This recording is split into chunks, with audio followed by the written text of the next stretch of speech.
안녕하세요. 사랑하는 성도님, 기쁨의 주님이 우리와 함께 하십니다. 우리와 함께 하시는 주님을 찬양합니다. 기도합시다. 하나님 감사합니다. 오늘도 주님 앞에 저희들의 마음을 열어 드리고 또 기다리며 말씀을 사모합니다. 오늘도 성령님께서 저희를 깨우쳐 주시고 또 지혜의 말씀으로 새롭게 하여 주시옵소서. 예수님 이름으로 기도합니다. 아멘. 오늘 말씀은 잠언 24장 23절에서 34절입니다. 이것도 지혜로운 자들의 말씀이라 재판할 때에 낯을 보아주는 것이 옳지 못하니라. 악인에게 내가 옳다 하는 자는 백성에게 저주를 받을 것이요 국민에게 미움을 받으려니와 오직 그를 견책하는 자는 기쁨을 얻을 것이요 또 좋은 복을 받으리라. 적당한 말로 대답함은 입맞춤과 같으니라. 네 일을 밖에서 다스리며 너를 위하여 밭에서 준비하고 그 후에 네 집을 세울지니라. 너는 까닭 없이 네 이웃을 쳐서 증인이 되지 말며 네 입술로 속이지 말지니라. 너는 그가 내게 행함같이 나도 그에게 행하여 그가 행한 대로 다 그에게 갚겠다 말하지 말지니라. 내가 게으른 자의 밭과 지혜 없는 자의 포도원을 지나며 본즉 가시덤불이 그 전부에 퍼졌으며 그 지면이 거친 풀로 덮였고 돌담이 무너져 있기로 내가 보고 생각이 깊었고 내가 보고 훈계를 받았노라. 내가 좀 더 자자 좀 더 졸자 손을 모으고 좀 더 누워있자 하니 내 빈궁이 강도같이 오며 내 곤핍이 군사같이 이르리라. 아멘. 자, 오늘 말씀부터는 또 다시 이제 그 지혜로운 자들의 잠언집 두 번째가 시작이 됩니다. 23절 이렇게 시작되죠. 이것도 지혜로운 자들의 말씀이라. 자, 그래서 지혜로운 자들 처음에 솔로몬의 잠언, 지혜로운 자들의 잠언 1집, 2집 이제 여기서 시작되는 셈이죠. 우리가 볼 때는 아니 이렇게 새로 시작이 되면 여기부터 25장이 새로 시작되든지 뭐 이렇게 생각할 수 있는데 원래 성경 전체 모든 책은 장절 구분이 원래 없었습니다. 이렇게 장절 구분된 것은 사실은 근래의 일입니다. 불과 한 500여 년 전의 일이에요. 그래서 이렇게 새로운 그러한 그 시작이지만 23절부터 이렇게 진행이 되고 있습니다. 자, 지혜로운 자들의 말씀. 자, 이 지혜로운 자들의 말씀에서 또 우리가 이렇게 보게 되는 것은 우리는 잠언이 하나님이 우리에게 주시는 말씀이지만 동시에 솔로몬 혹은 지혜로운 자를 통해서 삶 속에서 깨달은 삶의 지혜도 동시에 말해주고 있어요. 그러니까 오늘 말씀에서도 우리가 이제 보겠지만 하나님께서 어떤 교훈으로 주신 말씀뿐만이 아니라 삶 가운데 관찰을 통해서 무엇인가 생각함을 통해서 깨달은 그러한 지혜도 담겨져 있는 것이다는 것을 이제 보게 됩니다. 자, 재판할 때 낯을 보아주는 것이 옳지 못하니라. 놀랍게도 이제 잠언에는 그 지혜에 관한 말씀이 계속 재판에 관한 말씀이 이제 종종 나오는 것을 우리가 보는데 오늘 본문에서도 재판에 관한 말씀이 나옵니다. 이것은 꼭 뭐 그 재판이면 판사 아니면 검사 뭐 이처럼 아주 지위 높으신 분들에게 주는 그런 말씀으로만 보는 것이 아니라 우리는 이 말씀을 볼 때에 하나님께서는 지혜로운 삶과 공정하고 정의로운 삶을 함께 우리에게 연결시켜 주신다는 것을 우리가 봐야 합니다. 그러니까 재판이라고 말할 때 꼭 내가 재판관이 되거나 판사가 되거나 뭐 그렇게 해서가 아니라 내가 살아가는 그러한 일상 삶 그리고 공적인 삶에서 공의로운 삶을 사는 게 얼마나 중요한가라는 것을 생각하는 거죠. 자, 재판할 때 낯을 보아주는 것, 얼굴을 보아주는 겁니다. 이 사람은 내가 잘 아는 사람, 혹시 뇌물을 준 사람, 그러한 그 편파성과 불공정한 재판이 되지 않게 해야 한다. 이렇게 하는 것은 옳지 못하다. 왜냐하면 사회가 제대로 바르게 세워지기 위해서는 법 질서가 확립되어야 합니다. 근데 이제 우리나라의 문제도 이 법 질서가 제대로 확립되어 있지 않아요. 사실 우리 같은 서민들은 뭐 꼼짝 뭐 없이 그냥 다 당하기만 하죠. 그런데 예, 돈이 있고 권력 있는 사람들은 요리조리 다 빠지고 또 서로 봐주기 하고 막 그러한 것을 우리가 보면서 불공정하다는 것을 우리가 느끼는 것이죠. 자, 이것은 옳지 못하다. 따라서 재판관은 정의로운 재판, 공정하게 재판을 해야 하고 법 질서가 국가에 확립되어야 한다. 요즘 계속 말하는 내로남불식의 그러한 그 모습은 결코 받아들일 수 없는 것이죠. 24절 악인에게 네가 옳다는 자는 백성에게 저주를 받을 것이요 국민에게 미움을 받으려니와. 그렇죠. 잘못되었으면 잘못되었다라고 말할 수 있어야 하는데 악인에게 네가 옳다라고 하는 거예요. 법정에서 나하고 같은 편이라고 나하고 같은 노선에 있다고 무죄 판결을 내려주거나 하는 것 옳지 않은 거죠. 누가 잘못했든 잘못한 것은 잘못한 것으로 판결해야 되는 거예요. 그런데 낯을 봐주고 악인에게 무죄 선고를 하고 석방을 하는 것은 옳지 않다. 이렇게 되면 어떻게 해야 됩니까? 백성에게 저주를 받고 국민에게 미움을 받을 것이다. 이제는 옛날하고 달라서 금방 백성들이 되어지는 일들을 다 압니다. 그래서 백성들이 분노하잖아요. 가만히 있지 않는 것이죠. 자, 25절 오직 그를 견책하는 자는 기쁨을 얻을 것이요 또 좋은 복을 받으리라. 자, 계속 연결이 되고 있어요. 오직 그를 견책하는 자, 바르게 판결하여서 그렇게 바르게 벌을 내리고 바르게 할 때에 오히려 그것이 기쁨을 얻는 길이다. 또 그렇게 하면 좋은 복을 받는다. 하나님께서 그의 삶의 응답을 주신다는 겁니다. 그러니까 우리가 이 세상을 살아갈 때에 의롭게, 공의롭게, 공정하게 살기에 힘쓰는 것이 매우 중요한 일입니다. 이것이 지혜롭다는 거죠. 자, 26절 적당한 말로 대답하면 입맞춤과 같으니라.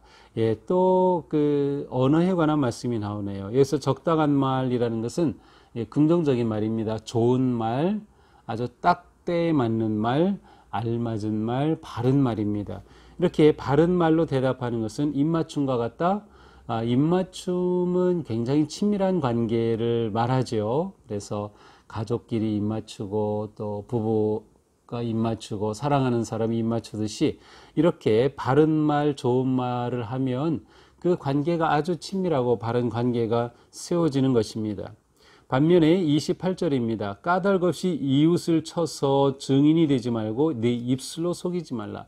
반면에 그 입술이 속이는 입술이 되고 이유 없이 이웃에 대해서 거짓 증인하고 거짓 증언하고 하는 것은 옳지 않다. 이것은 바른 언어가 아닌 거죠. 타당한 이유 없이 거짓으로 증언하는 그러한 언어는 오히려 기쁨이 아니라 고난과 또 그 인생의 무너짐의 결과를 보게 될 것입니다. 27절 내 일을 밖에서 다스리며 너를 위하여 밭에서 준비하고 그 후에 내 집을 세울지니라. 여기서 이제 내 집을 세운다는 것은 가정을 세운다 혹은 뭐 결혼한다라는 의미로도 볼 수 있는 그러한 표현입니다. 자, 그런데 내 가정을 세우기 전에 먼저 할 게 있네요. 내 일을 밖에서 다스리라. 세상에서의 사회생활, 나라의 그러한 일들 밖에서 먼저 너 인생을 잘 다스리고 그 다음에 너를 위하여 내 밭에서 준비하고, 이 밭은 자기가 하는 일이죠. 직업이죠. 그래서 내가 맡은 일에서 잘 하고 그리고 나서야 너는 내 집을 세울 수 있다. 어떻게 보면은 큰 것으로부터 작은 것으로, 그래서 온 세상 사회생활, 또 직장생활, 직업, 그 다음에 가정을 이렇게 세워야 한다. 아마도 우리는 좀 거꾸로 이제 나로부터 시작하는 수신제가 지국 평천하, 그래서 나를 먼저 다스리고 그 다음에 가정, 그 다음에 나라, 온 세상으로 이렇게 가는 것과 순서는 반대이지만 사실은 서로 이제 연결되어 있는 그런 모습이라고 할 수 있습니다. 그래서 우리가 자신을 그렇게 잘 돌보고 세우는 것이 매우 매우 중요한 것이죠. 29절 너는 그가 내게 행함같이 나도 그에게 행하여 그가 행한 대로 그 사람에게 갚겠다 말하지 말라. 이것은 뭔가 하면 그 사람이 나한테 행한 대로 나도 그렇게 갚겠다. 다시 말하면 복수법이죠.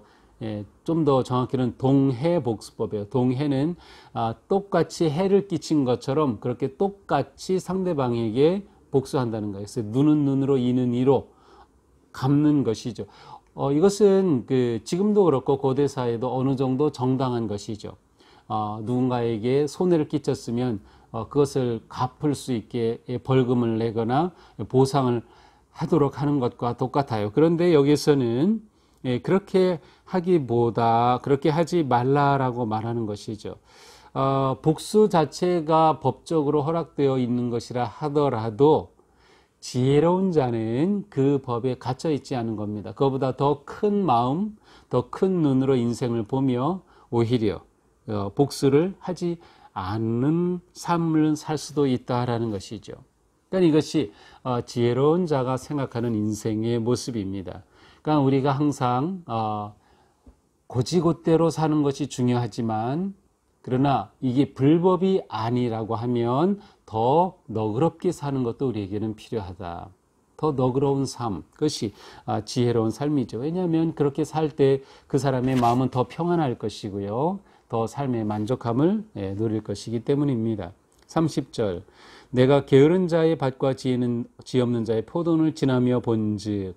자, 30절부터 34절은 전체가 한 개념으로 묶여 있는데요. 이 지혜자가 지나가면서 보았다는 겁니다.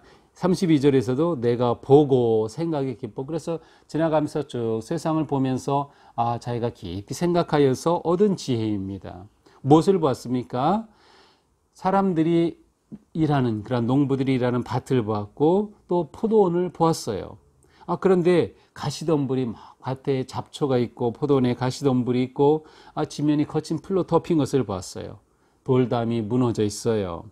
그러면 어떻게 됩니까? 이것을 통해 그는 훈계를 받았어요. 교훈을 받았습니다. 무슨 교훈이에요? 저렇게 포도원과 밭을 잡초를 뽑아주지 않고 돌보지 않아서 그냥 다 잡초가 널브러져 있고 담이 무너져 있다. 저 사람 얼마나 게으른가. 그래서 이 지혜자는 이렇게 훈계합니다. 내가 좀 더 자자, 좀 더 졸자, 좀 더 누워있자 하니 이렇게 하면 빈궁이 강도같이 오며 곤핍이 군사같이 이르리라. 내가 그렇게 게으르면 결국 너는 궁핍과 곤궁함을 피할 수 없게 된다. 결국 이 잠언은 근면하게 부지런히 살아야 할 것을 말해주고 있어요. 부지런히 가꾸라는 것입니다. 밭을 가꾸고 포도원을 가꾸는 것이죠. 방치하지 말라는 것이에요. 잡초가 자라도록 내버려 두지 말라는 것이죠.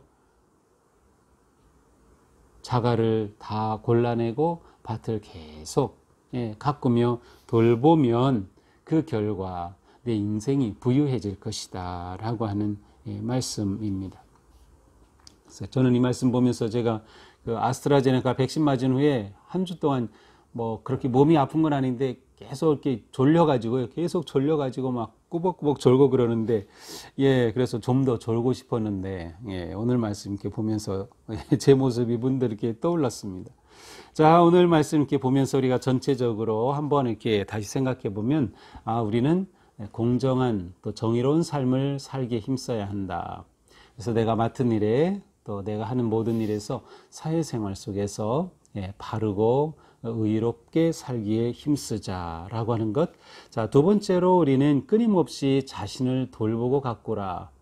물론 우리가 밭을 가꾸고 또 포도원을 가꾸지만 우리에게 밭과 포도원은 또한 마음이기도 합니다. 내면이기도 합니다. 그래서 우리의 내면을 잘 가꾸자. 끊임없이 우리 내면에 생겨나는 그러한 잡초를 뽑아내고 상처의 쓴뿌리들을 다 뽑아내면서 우리의 내면을 가꾸는 거죠. 어떻게 가꿉니까?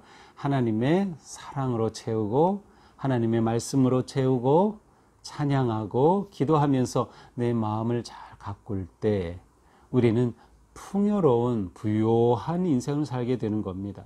마음이 가난해서 마음이 빈궁해서는 우리가 다른 사람에게 기쁨과 사랑과 평강을 나눠줄 수가 없어요. 우리는 진정으로 하나님 앞에 우리 내면을 잘 가꾸는 삶을 살아가 부요한 행복한 삶을 살아가자라는 그런 잠언을 얻게 됩니다. 오늘 말씀을 이렇게 기억하면서 오늘 하루도 주님 은혜 안에서 건강하게 또 복되게 우리 마음을 잘 돌보는 하루가 되기를 축복합니다. 사랑합니다. 기도합시다. 하나님, 오늘도 저희들에게 말씀을 주셨습니다. 저희 오늘 삶이 바르고 또 공정한 삶에 힘쓰게 하시고 또 우리의 내면을 잘 가꾸며 뿐만 아니라 부지런히 근면하게 살아가게 하여 주시옵소서. 우리가 일을 부지런히 하고 또 직장에서 부지런히 할 뿐만 아니라 또한 부지런히 말씀도 읽고 묵상하고 또 부지런히 우리의 삶에 내면을 가꾸며 살아갈 수 있도록 함께하여 주시옵소서. 예수님 이름으로 기도합니다. 아멘. 네, 오늘도 주님의 은혜로 행복한 하루 되시기를 축복합니다. 고맙습니다. 사랑합니다.